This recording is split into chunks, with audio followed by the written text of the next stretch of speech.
Hello dear students and viewers, welcome back again Lux classes. Today we are going to discuss about the classification of animal kingdom according to the lineage.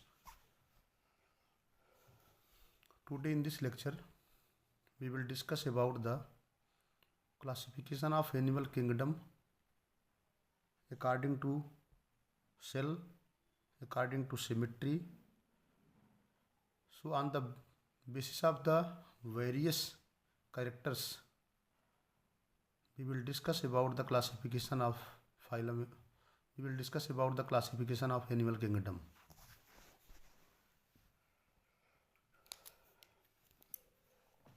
Classification Chordata classification origin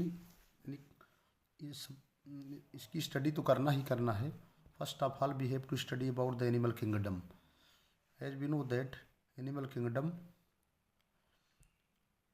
पूरे animal kingdom को Linnaeus महोदय ने, Carl von Linnaeus, they have propose the binomial classification of organisms. तो Carl von Linnaeus जिन्होंने binomial classification दिया है, उन्होंने संपूर्ण पूरे एनिमल किंगडम को सेल के आधार पर, कोशा के आधार पर दो भागों में बांट दिया. all the organisms all the animals which is present in the animal kingdom, they have been classified into two categories according to the cell. कोशा के आधार पर एनिमल किंगडम है, classification according to the cell. कोशा के आधार पर जितने भी एनिमल होते हैं, जितने भी प्राणी होते हैं, वो समस्त प्राणी जो एनिमल किंगडम में पाए जाते हैं उनको दो कैटेगरी में बांटा गया है. फर्स्ट है यूनिसेलुलर, जिनको हम एक कोशी कहते हैं, वो प्रोटोजोआ में रखे गए हैं. दूसरे हैं मल्टी सेलुलर, जिनको हम बहुकोशी कहते हैं. So all the animal which is found in the animal kingdom has been classified into two categories on the basis of the presence of cell. If there is the presence of a single cell, they are comes under the heading of unicellular organism, and if there is the presence of many cells, they are comes under the heading of multicellular organisms. तो cell के आधार पर दो category में बांटा गया, पहला unicellular, दूसरा मल्टीसेलुलर. यूनिसेलुलर में क्या आते हैं, जितने भी प्रोटोजोआ हैं. मल्टीसेलुलर में क्या है, multicellular has been again classified into two categories. पहली बात तो जो जिसमें सिंगल सेल है वो यूनिसेलुलर में रखे गए, इनको प्रोटोजोआ में रखा गया है. इनमें बहुत सारी कोशिकाएं पाई जाती हैं, उनको मल्टीसेलुलर में रखा गया है. फिर मल्टीसेलुलर में देखा गया कि टिश्यू प्रेजेंट है कि नहीं. अगर ऊतक प्रेजेंट है तो उनको बाद में क्लासिफाइड किया गया. अगर टिश्यू एब्सेंट है, जैसे मान लीजिए मल्टीसेलुलर तो है लेकिन टिश्यू एब्सेंट है, तो ऐसे एनिमल जाएंगे, ऐसे एनिमल को रखा गया है फाइलम पोरीफेरा में.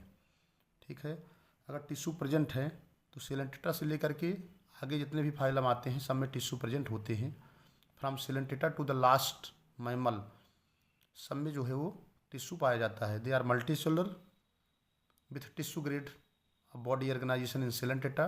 जैसे इससे आगे भी जाएंगे आर्गन बन जाएंगे, आर्गन सिस्टम बन जाएंगे. तो टिश्यू अगर एब्सेंट है और मल्टीसेलुलर है तो पोरीफेरा, टिश्यू प्रेजेंट है और मल्टीसेलुलर है तो सेलेंटेटा से लेकर के लास्ट मैमल तक. फिर बात करते हैं अनदर कैरेक्टर, इसको हम सिमेट्री कहते हैं. सम्मिति, अकॉर्डिंग टू सिमेट्री, सम्मिति के आधार पर. Symmetry means arrangement of body parts. Symmetry का मतलब होता है बॉडी पार्ट्स की अरेंजमेंट की व्यवस्था. सिमेट्री मीन्स होती है सम्मिति. Symmetry means arrangement of body parts. Symmetry का मतलब होता है शरीर के हिस्सों की व्यवस्था. जैसा कि हम जानते हैं, as we know it very well, cell से टिश्यू बनते हैं, टिश्यू से आर्गन बनते हैं, आर्गन से आर्गन सिस्टम बनते हैं, आर्गन सिस्टम से कॉम्प्लेक्स बॉडी बनती है, यानी ऑर्गेनिज्म बनता है. अगर इसको ऐसे कहें, सेल, सेल से टिश्यू, टिश्यू से आर्गन, आर्गन से आर्गन सिस्टम, आर्गन सिस्टम से complete body. Arrangement of body organ is known as symmetry. Arrangement of body organ is known as symmetry. शरीर के अंदर शरीर के अंगों की व्यवस्था को ही सिमेट्री या सम्मिति के नाम से जाना जाता है. Or arrangement of organs in the body parts is known as symmetry. अथवा जितने भी आर्गन्स होते हैं वो शरीर के किस हिस्से में व्यवस्थित होते हैं, arrangement of organs in the body part is known as symmetry. जितने भी आर्गन्स होते हैं वो हमारे बॉडी पार्ट में कैसे व्यवस्थित होते हैं, that is also known as symmetry. अब देखिए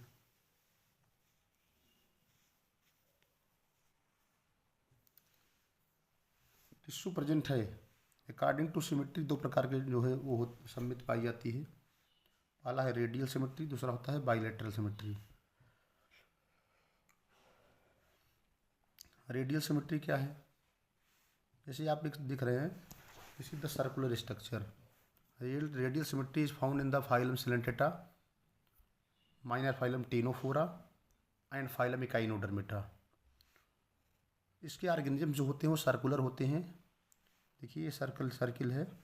and if because in phylum Coelenterata, phylum Echinodermata, most of the organisms they are circular in manner. क्योंकि इस फाइलम में जितने भी ऑर्गेनिजम्स होते हैं सब चक्रीय होते हैं। And if the body is cut from anywhere then two equal parts are formed. जैसे ये चक्रीय बॉडी है, इसको सेंटर मानते हुए, केंद्र के बिंदु को एक्सिस मानते हुए, केंद्र से बीच में इसका क्या है, एकदम बीच के सेंटर को मुख्य बिंदु मानते हुए इसको चाहे जहाँ से काटेंगे। If the body of such kind of organism is cut from anywhere by taking the central axis then whole of the body is divided into two equal parts. इसको बीच में एक केंद्र मान लीजिए और कहीं से भी काट दीजिए आप, चाहे सीधा काटिए, चाहे ऐसे काटिए, चाहे तिरछा काटिए, पूरी बॉडी दो समान भाग में डिवाइड होती है, that is known as radial symmetry. Or body divided into two equal parts from any axis is called radial symmetry. Body माने शरीर, डिवाइड माने विभक्त हो जाती है। शरीर जो होती है, अगर शरीर को किसी भी अक्ष से काटा जाए सेंट्रल एक्सिस को मानते हुए, तो शरीर दो समान भागों में डिवाइड हो जाती है, that is known as radial symmetry. It include the radial symmetry symmetrical animal, इसमें फाइलम सिलेंटेटा आता है, इकाइनोडर्मिटा आता है, सिलेंटेट है, इकाइनोडर्म्स हैं, और माइनर फाइलम टेनोफोरा आते हैं इसमें। दूसरा है bilateral symmetry. The body is divided into two equal parts from the single median axis. अगर शरीर जो होती है एक सिंगल मीडियन एक्सिस का मतलब होता है एक अकेली मध्यम अक्ष से शरीर दो समान भागों में डिवाइड होती है, जिसमें the left hand side is, जिसमें लेफ्ट हैंड साइड जो है एकदम इक्वल होता है किसके, राइट हैंड साइड के, then such condition is known as bilateral symmetry.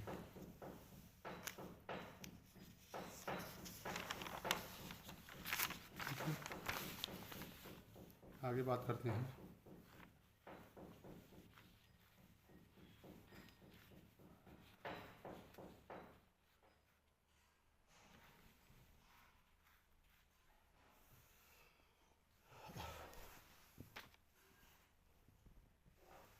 Main character of Chordata, सिर्फ कार्डेटा का एक लक्षण होता है बाइलेटरल सिमेट्री। इसको हिंदी में कहते हैं द्विपार्श्व सममिति। बाई मीन्स टू, लेटरल माने होता है पार्श्व या साइड, और सिमेट्री मीन्स होता है सममिति। इसको बाइलेटरल सिमेट्री का मतलब द्विपार्श्व सममिति। तो बाइलेटरल सिमेट्री के आधार पर भी ऑर्गेनिज्म को दो कैटेगरी में बांटा गया है। On the basis of the bilateral symmetry, bilateral symmetry के आधार पर ऑर्गेनिज्म्स को दो कैटेगरी में बांटा गया है। पहले को कहा गया प्रोटोस्टोमिया और दूसरे को कहा गया ड्यूटरोस्टोमिया। On the basis of, as we know that the bilateral symmetry is the main characteristic feature of the phylum Chordata, and all the organisms they comes under the heading of bilateral symmetry, or we can say in other words all those organisms this showing the bilateral symmetry has been classified into two categories. First one is the protostomia and second one is the deuterostomia. Protostomia, proto means first and stome means mouth. In those mouth develop first during the embryonic development, they are comes under the heading of protostomia. ऐसे समस्त organism जिनमें भ्रूणीय विकास के दौरान सबसे पहले mouth का विकास होता है, उनको प्रोटोस्टोमिया में रखा गया है। Proto means first, स्टोम means mouth. ऐसे समस्त ऑर्गेनिज्म्स ऐसे समस्त एनिमल जिनमें भ्रूणीय विकास के दौरान एम्ब्रियनिक डेवलपमेंट के दौरान सबसे पहले माउथ का विकास होता है, they are comes under the heading of Protostomia. Here blastopore embryonic aperture develop into mouth. यहाँ पर जो ब्लास्टोपोर है, जो एम्ब्रियनिक अपर्चर है, वो माउथ में डेवलप हो जाता है and they are known as Protostomia. Deuterostomia क्या है? Deutero means after and stome means mouth. During the time of embryonic development anus form first and mouth form later. Deuterostomia क्या होते हैं? जब एम्ब्रियनिक डेवलपमेंट के दौरान इनस का निर्माण पहले होता है और माउथ का निर्माण बाद में होता है, तो इस कंडीशन को, इस ऐसे ऑर्गेनिजम्स को ड्यूटरोस्टोम कहते हैं और इस फिनोमेना को ड्यूटरोस्टोमिया कहा जाता है। Here blastopore convert into anus first. यहाँ पर ब्लास्टोपोर जो है एनस में पहले कन्वर्ट होती है।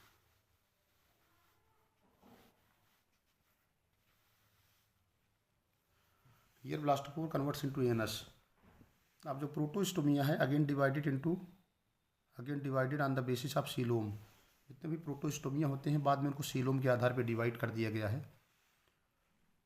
देखो मैं अलग अलग कैटेगरी आपको बता रहा हूँ, इधर प्रोटोस्टोमिया है, दूसरी तरफ ड्यूटरोस्टोमिया है। प्रोटोस्टोमिया को has been again further divided on the basis of coelom. जितने भी ऑर्गेनिजम्स प्रोटोस्टोमिया में आते हैं बाद में इनको सीलोम के आधार पर क्लासिफाइड कर दिया गया है। ऐसे ऑर्गेनिज्म में सीलोम पाया ही नहीं जाता है। All those organism in which the coelom is absent they are comes under the heading of a coelom. Popular example is the Platyhelminthes. All those organisms in which the pseudocoelom develops, that is known as false coelom, they comes under the heading of phylum Aschelminthes. And all those organisms in which the coelom is fully developed, they are comes under the heading of coelomic or eucoelomic, that is the true coelom। इसमें वास्तविक coelom develop होता है, जैसे Annelida है, arthropoda है और Mollusca है। तो मोलस्का तक जितने होते हैं प्रोटोस्टोमिया में आते हैं। ये सीलोमेट प्लेटिहेल्मिन्थीज, स्यूडोसीलोमेट एस्केहेल्मिन्थीज, सीलोमिक में क्या आते हैं? एनिलिडा, आर्थ्रोपोडा और मोलस्का। ड्यूटरोस्टोमिया में कौन कौन फाइलम आते हैं जिनमें सीलोम के आधार पर? इकाइनोडर्मेटा, हेमिकार्डेटा और कॉर्डेटा। ठीक है।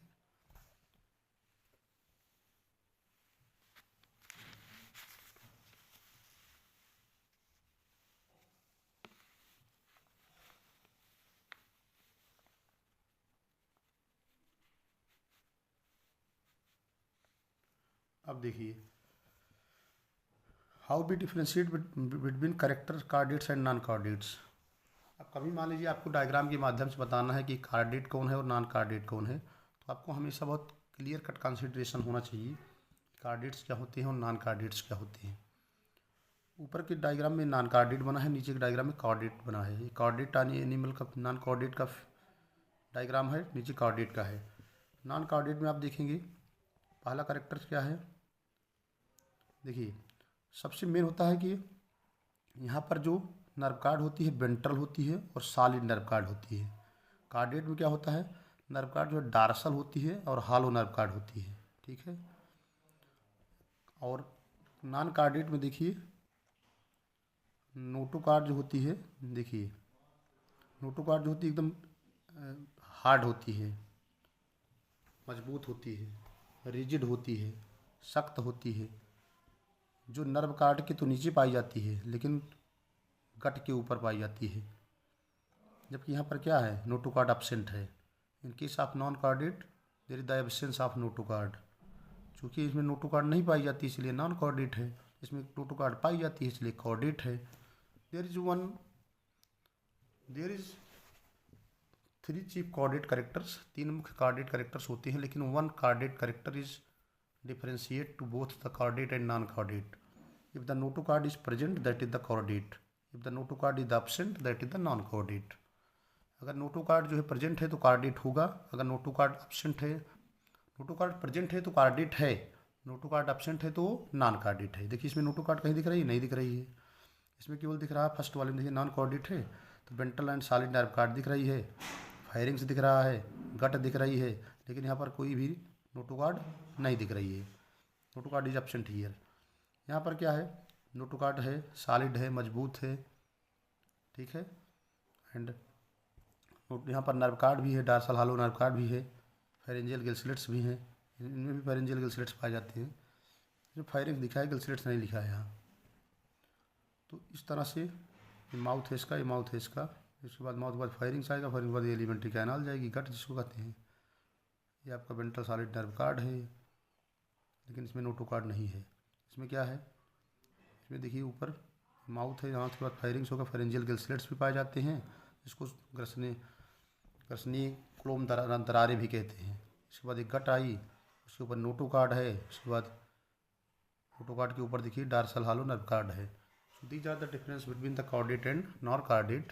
So today in this lecture we have to discuss about the classification of animal kingdom on the basis of the various characters, on the basis of cell, on the basis of tissue, and we have also provide the information regarding the deuterostomia and protostomia. So thanks to all of you watching the video. Thank you. If you are new from the channel, then you can subscribe the channel for further notification. So thanks to all of watching the video. Thank you.